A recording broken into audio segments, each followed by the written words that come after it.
اسهل طريقه باش تحضروا الملاوي معمرين بالزيتون والزعتر كيجيو رائعين جدا.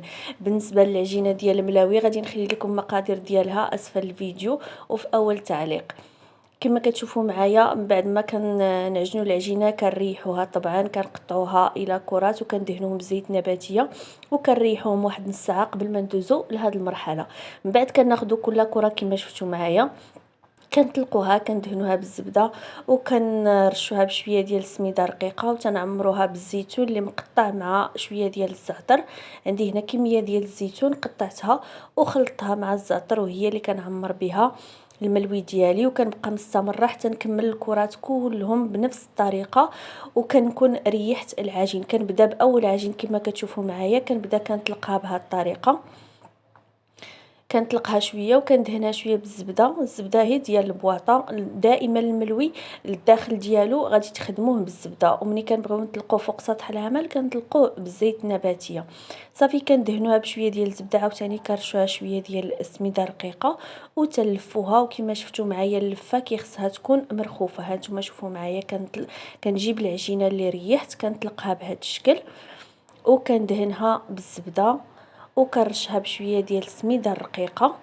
ولاحظوا اللفه اللي غادي ندير كتكون لفه مرخوفه باش ملي كتبغيو هكا تقرصوها ما تتعذبكمش وكتجيكم مورقه وكتجيكم زوينه في الشكل ديالها.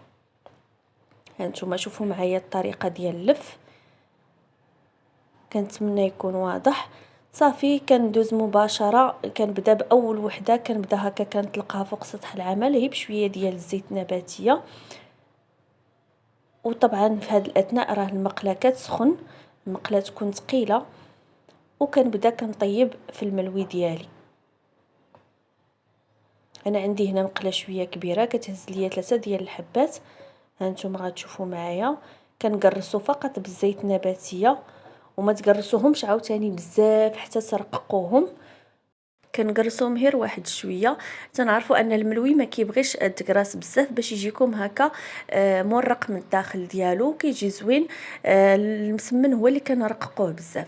صافي كما كتشوفوا معايا كنطيبهم على نار اللي كتكون مهيله، والمقله ما كندير فيها حتى شي نقطه ديال الزيت، يعني ديك الزبده اللي خدمنا بها والزيت اللي ورقنا بها هكا فوق سطح العمل كافيه باش طيبهم، باش كيجيوكم ناشفين شويه، ما كيجيوش هكا فيهم الزيت بزاف. كنحتفظوا بهم في المجمد. طريقه الاحتفاظ بهم كنديروا كل جوج وكنفرقوهم بلاستيك غذائي، تندخلوا مجمد وقت ما بغيناهم كنجبدهم كنسخنهم كيجيو رائعين جدا. بالنسبه للحشوه ممكن تغيروا فيها. انا درت الزيتون الاسود مع الزعتر، ممكن ديروا الاخضر، وبالصحه والراحه.